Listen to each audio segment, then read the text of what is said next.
Welcome back to another episode of the Ag Week Podcast. I'm your host, Al Windmill. I'm here with some YouTube farmers. We have Brian Brown from Brian's Farming Videos, Doug Larson and Chet Larson from Larson Farms, and Tony Fast from Fast Ag Montana, all here for the Crary Full Pod event in Fargo, North Dakota under much nicer conditions than last year. If you guys remember, I don't know. That it is. I do. Thanks for being here. Great to see you guys again. And Tony, glad to have you here this year. Yep. Welcome to the group. Thanks, Chad. You guys all knew each other before, right? Yep. Connected. That's really nice. You have a community and Yeah, I would say definitely as a community. We always are texting each other with questions and camera advice. are you seeing this? Like, And struggles. right. We're going to talk a little bit about your farm over the last year. Good things, bad things, that type of stuff. We're just going to kind of ask a question and we'll start here, work our way down if that works for you guys. Nothing too serious. Let's talk successes first. Let's start off on a high note. How were the yields?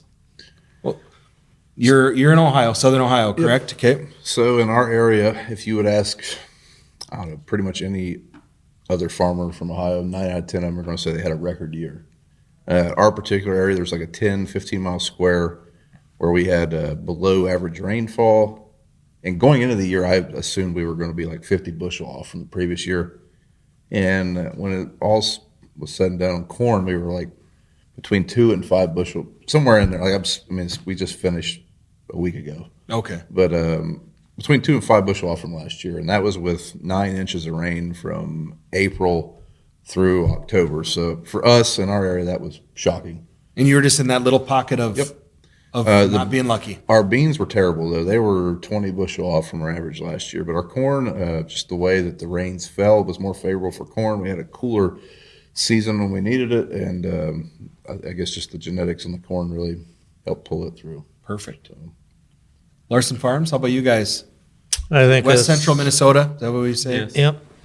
Yeah. I think too. This was a very happy surprise. Our yields were a lot better. I think we were at 6.5 inches for a. Really?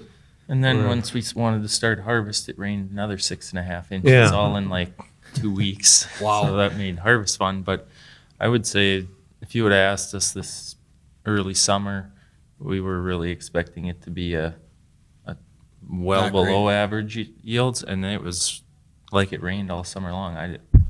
We don't understand it. Like, get into the fields that looked really, really bad, and it was still way better than we expected. And then we had some farms that were our farm best yields. Really? Yeah, but I think we survived off of the spotty rain showers. The ones you got Yeah, down in? Just had a lot of real, I would say, 1 to 2/10 That's what rains, and that corn plant especially, it will take that little rain and funnel it right down to the stalk.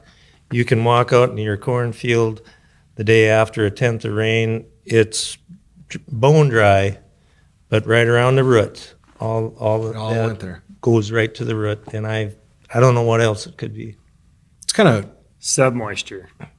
You See, guys that's the have thing. submoisture. We've been below average dry for a year, so there is no submoisture. Like digging in conduit for a shop, there's no moisture. I mean, that ground is powder when you get 3 feet down. So we were not. We personally weren't surviving off. Probably submoisture. shows you how much too much moisture hurts you every year. Yeah. that makes sense.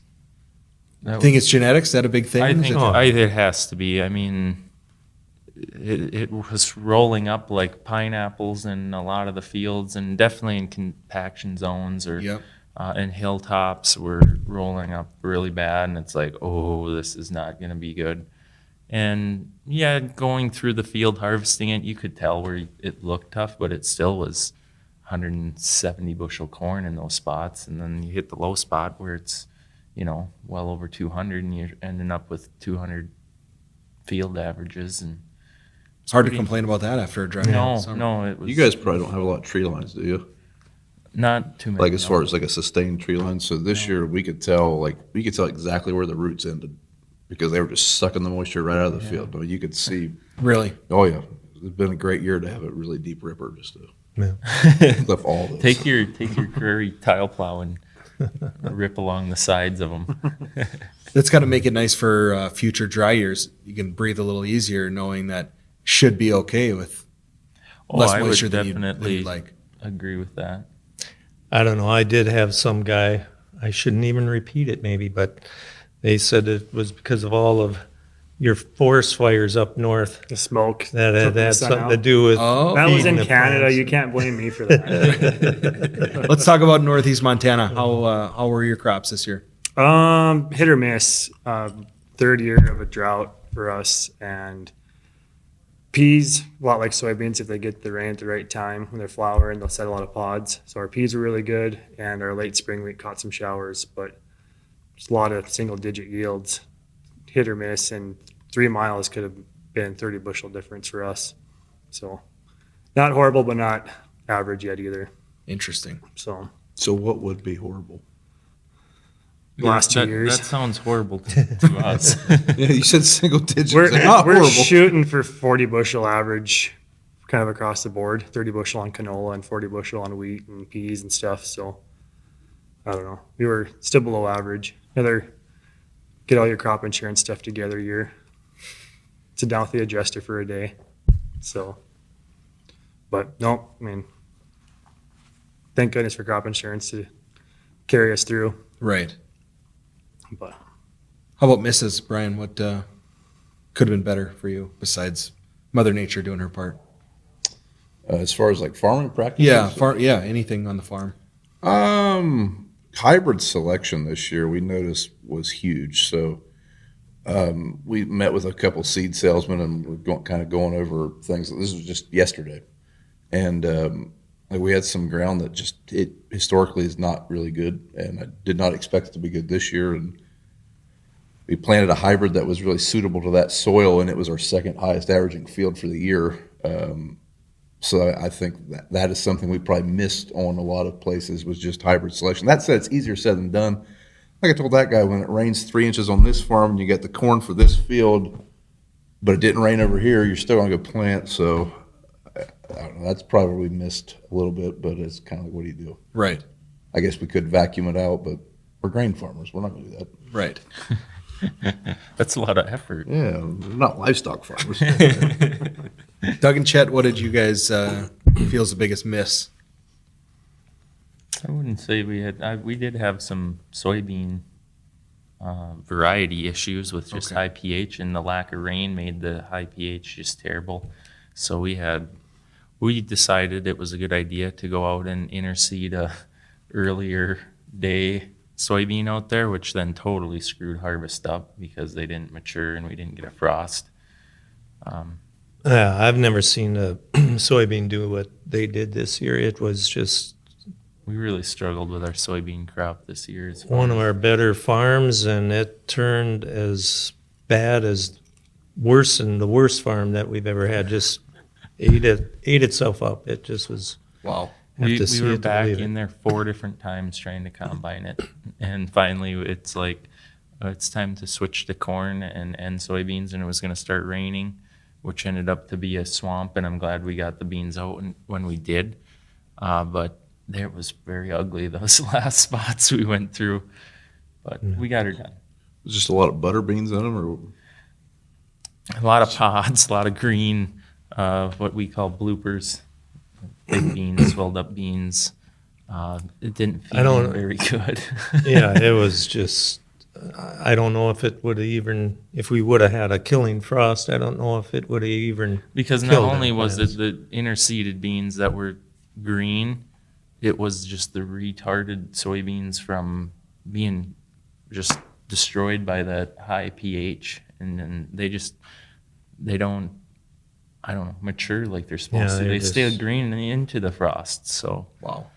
yeah, that was a struggle on a lot of fields. Like any field that variety was in, it showed up those yellow spots in the bean fields in places we've never seen before. But it was labeled as being one of the best high pH beans out there. Now you on know. the right. Now we know. On the right year, yes. it's a relative term. Tony, what misses did you have? I know you have a diversified mix out there. Oh, probably marketing. Really? Just prices last year versus this year. If we could have forward contracted a bunch of stuff, but we're such an area with either hail or drought, we might be buying the contracts back. So it's really hard for us to get into, well, yeah, let's sell 40,000 bushels of wheat and hope we cut 35 of it, or we might only cut 35 of it. Or, I mean, it's kind of an unknown. We did do some Winfield spring wheat trials for them and found some really good new varieties that we're going to plant next year, like 8 bushels better than our existing spring wheat seeds. So that was kind of a miss on, well, we could have planted a lot more of this this year, but I guess we're learning as we go. Absolutely.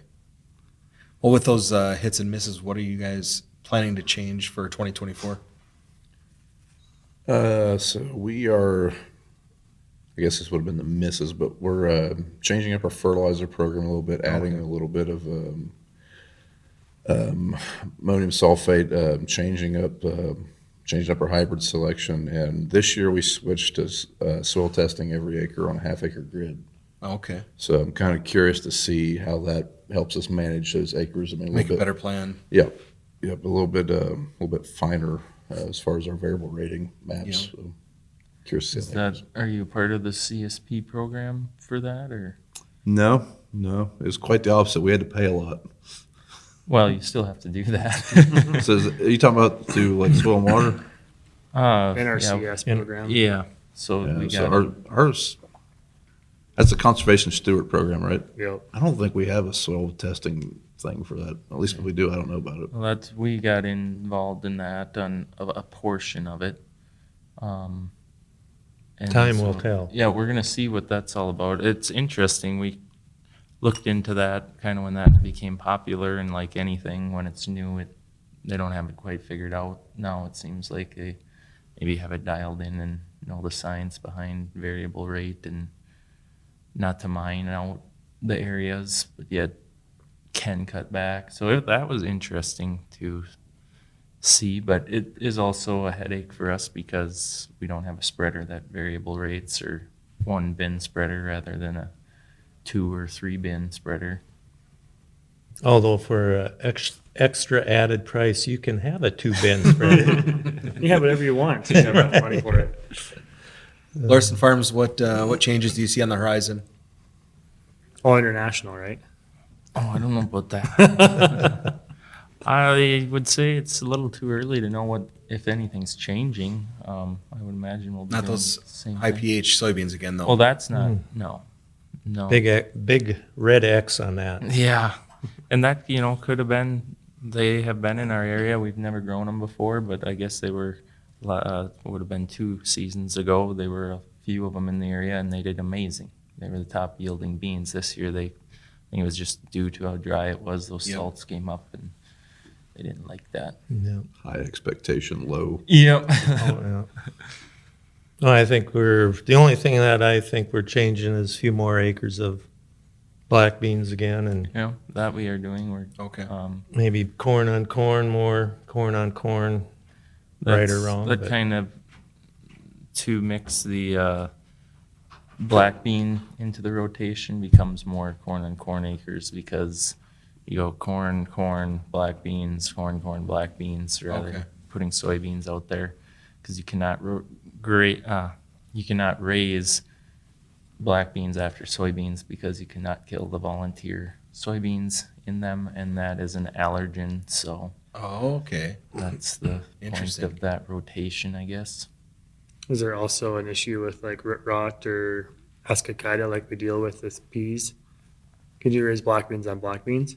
I would assume they I've would never maybe, seen anyone in the area. Yeah, I do would that. assume that's not a good I mean, are all the practice. diseases for soybeans the same as black beans? Like you So get the white mold. White issues? mold. The mold, yeah. and that it's really bad with black beans, or it More can be really susceptible. bad. Yes.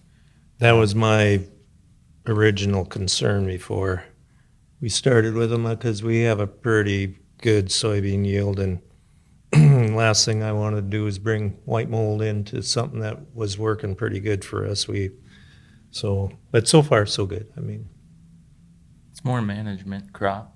but Sure. So far Worth it we've for been you guys? So far we've been, So yeah, far. it's a better better gross than soybeans. You can only Help spread harvest out a little bit. It seems like you're always harvest. It was the harvest longest harvest of my life this year. We started in the middle of August, and we didn't get done till what, end of October. It really affected the county fairs. I didn't. You didn't get your No, I didn't. evening trips to town. Get to go to as many. Tony, what changes are you planning on for next year? We might be getting into a little bit of seed production Oh. for that seed varieties we were trialed on last year, and planting a lot of their seed for all of our spring wheat. So that's probably about it, though, Sure. for anything major going on, I guess. We talked about black beans. What else are you guys considering adding to the mix? Anything new for 2024? Well, Ohio just legalized marijuana, so I don't know. No, I'm joking. We're not for that, but I think the Diversify. I think the black market's pretty well locked that up in our area. But I don't know. I don't think so. As far as growing a different crop or anything, I think we're pretty Happy with where you've been? that, and we're set up to do what we're already doing. And I don't see us changing unless the market dictated it. Right. Yeah. How about you guys?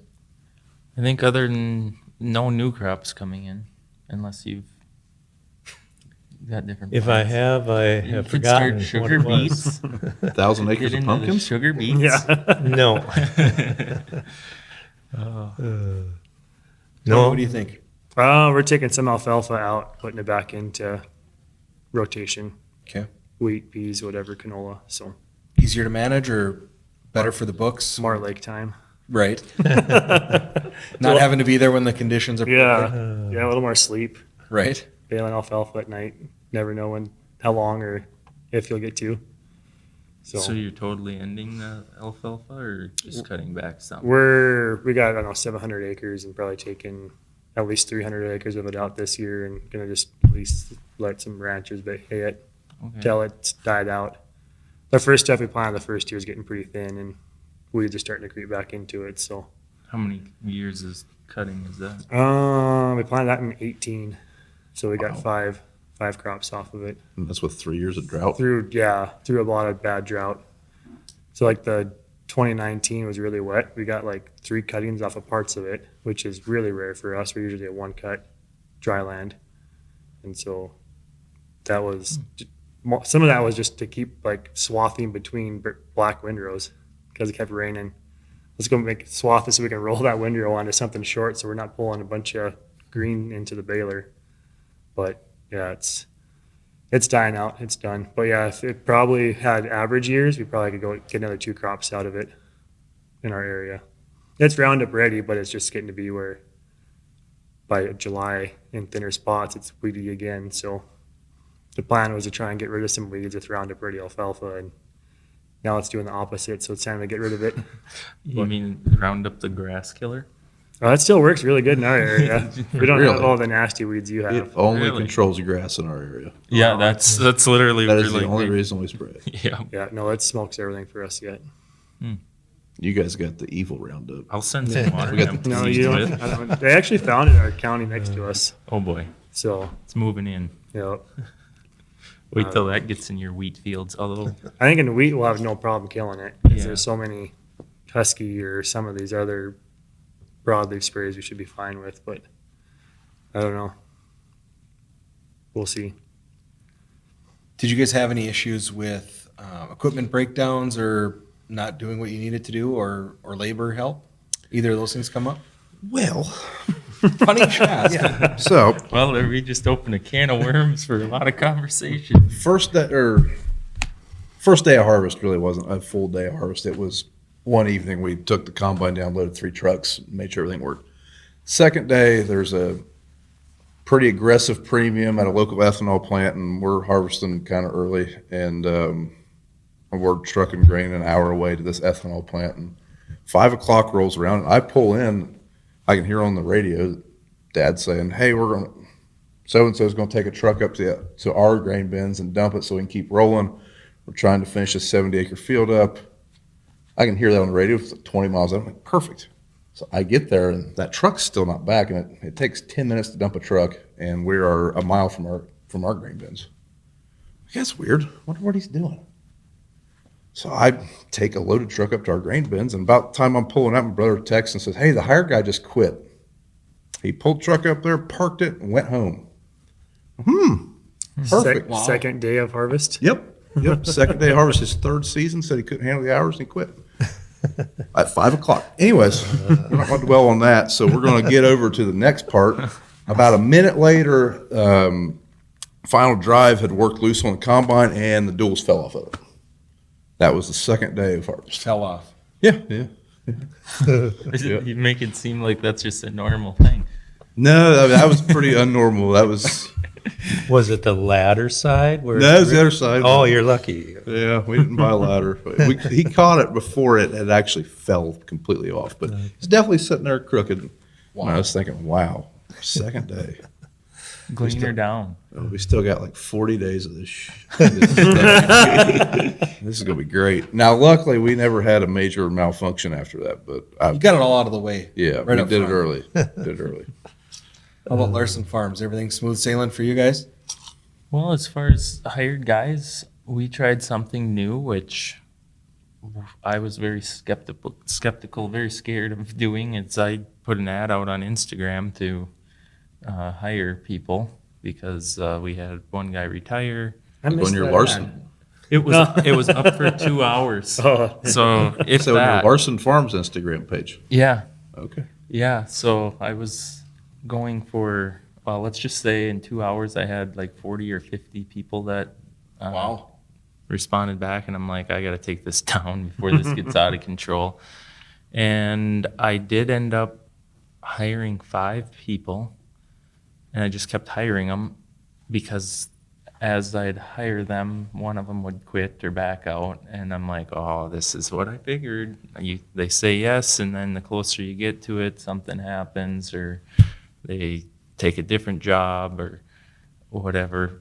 Long story short, I ended up with 2 guys from Iowa that both came from really big farms, and they were amazing. I could put them in anything and trust. Like, you didn't even have to teach them how to run stuff. They were, the one guy showed up early and helped us set up equipment, and he was setting it up, and it's like, wow, should I just go home for the week? But no, that worked out really, really good. Good. So you guys going to keep them full time, or is that just a seasonal coming up for the harvest? Each one of them has a little unique story, so I think the one's going to be staying with us till like February.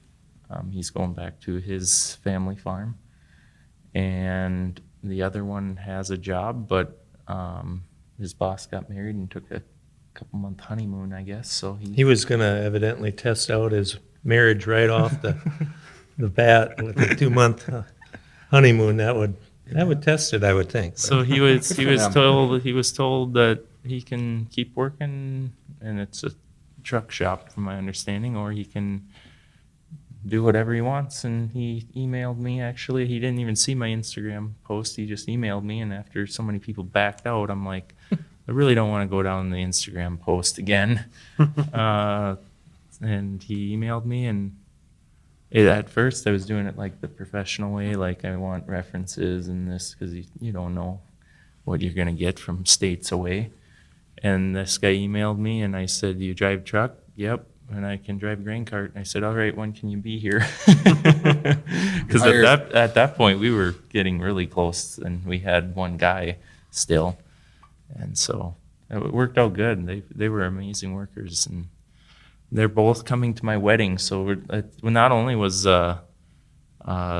great workers, but great friendships we made from states away. Hard to beat that one. Yeah. How about your equipment? Did everything hold up for you? Pretty good. The little issues. Towards the end of the season, I don't know. I just can't believe that stuff isn't got a little bit more longevity in it. We wrench all winter long, and boy, you get to that, close to 300 hours on anything, and it just starts falling apart. Right when you need it. You just Well, wanna be at the done, very you finish last line. 3-4 It's days. running the most ideal conditions. I just can't believe it. Yeah, that Yeah. could have something to do with it too, My maybe. combine load tube snapped off, which at the beginning of the season, I actually said that on a YouTube video. I said, that's going to show itself. And I investigated. The thing was just shaking, and I couldn't figure out what was going on.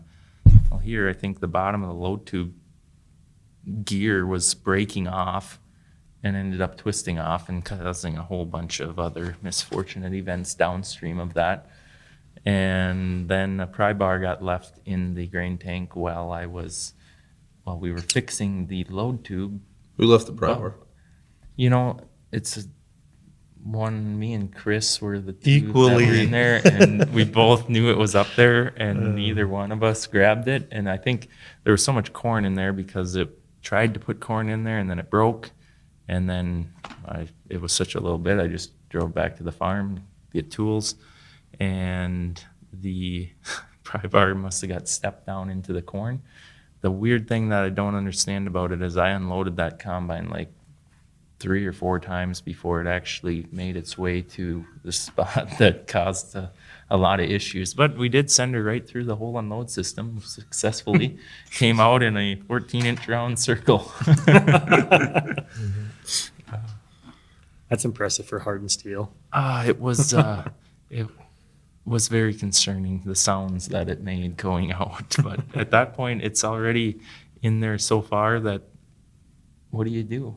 No, At least it came out. Yeah, that's...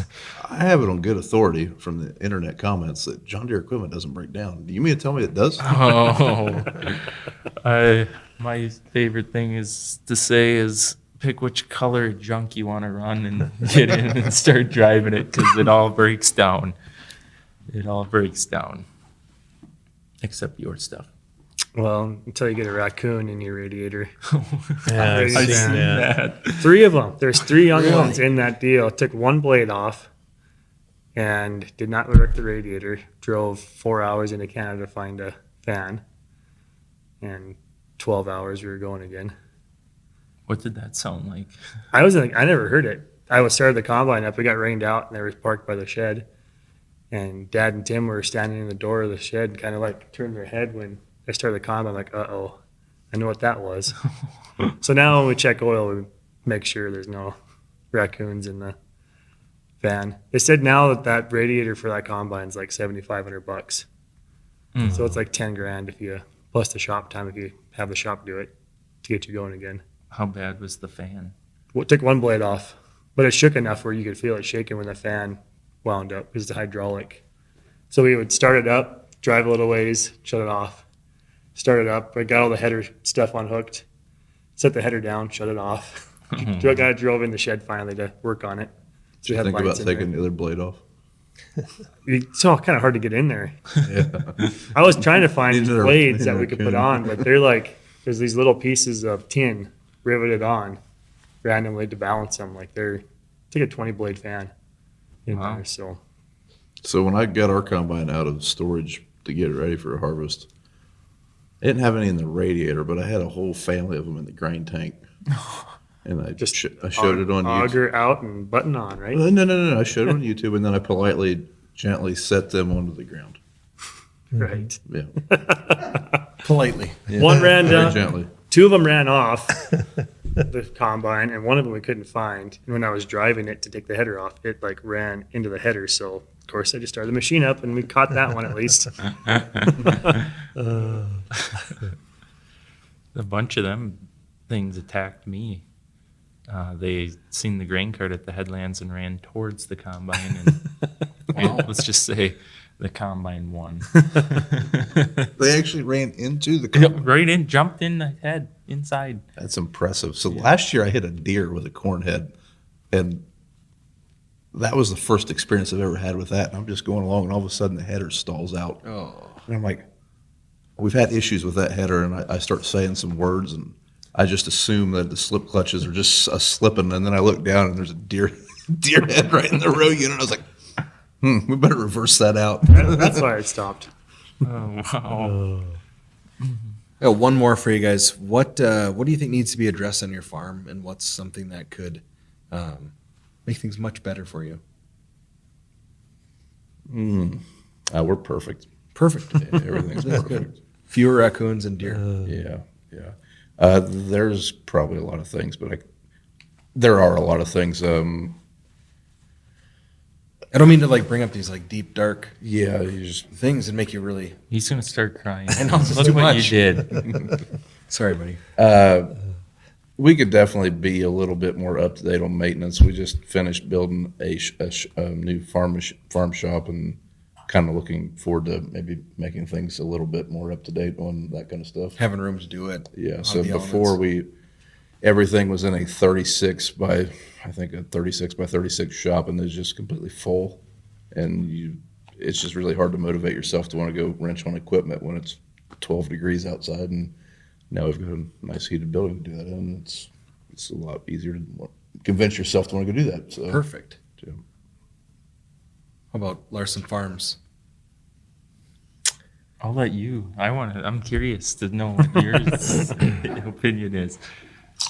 Well, I guess. What was the question? Yeah, one more time.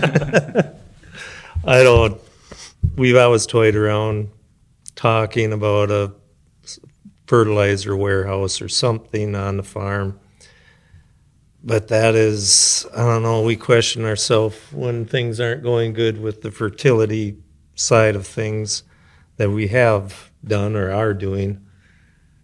And I don't know, that's to actually build a building and have that stuff to maintain and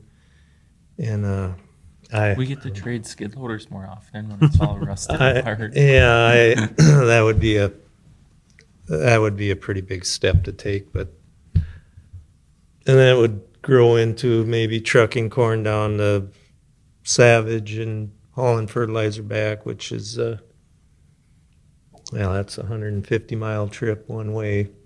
Our trucks look nice. Mechanically, they just don't work very I think well. that's just a 50 truck. footers. That's checks in general. I think so. So I don't know. That's one thing that we actually did look into this summer a little bit, but just got to make up our mind if it's actually going to be feasible or want to actually do it. More work. Yeah. Job security on top of everything else. What were you thinking, Chet? Oh, I don't know. I always have a bunch of stuff that I want to do, and then it just kind of always seems like stuff just happens or decisions get made. You'll be thinking you want to do this, and then something totally different happens, and that's where you spend your money or spend the money for the next 5 years or 30 years. I think it was easier to spend money when you could borrow it for 3%. A lot easier. Yeah, it got really tough to want to go to a bank right now, isn't it? Yeah. Well, one thing I noticed, the bank was really anxious to loan it out when it was 8%. Oh, you need a loan for that? No. Yeah. How about you, Tony? What needs to be addressed and what's something that could fix that issue or something else? We built a big shed for equipment storage last winter and kind of thinking it might turn into a shop someday. Don't know which route to go. It's not really the right dimensions for a shop. It's just a wood building, so it's narrow. But that, figure out what to do with that, and then maybe just like more, like you guys have a real nice heated chemical warehouse, something like Needs to that, be because it bigger. seems like our stack of partial used and whatever is getting bigger every year, and it takes up room in a heated shop, that kind of thing. Some organization would be nice. Get rid of a bunch of old junk and try and clean things up a little bit, probably. I definitely suggest a chemical place. Yeah, Chemical and that seed. would be what our current shop would probably turn into. Part of that would probably turn into a little bit of a warehouse. That's what happened to our old shop. Yeah. And a lot of that is I don't, like we always used to put it in our shop and just. You can always smell You it. can always smell it. I don't like working around that stuff all winter long when you're not exposed to it, and then you're going to expose yourself all winter long to chemicals. I don't like Yeah. it. So that's really nice. Now you just walk into that building and you feel like a weed withering away. All right, guys. Well, we'll do some more of this here at the Full Pod, but that wraps up this episode of the Egg Week podcast. Thank you so much for being here. Look forward to chatting some more with you guys. Yeah, thank you. Thanks for having us. Yep.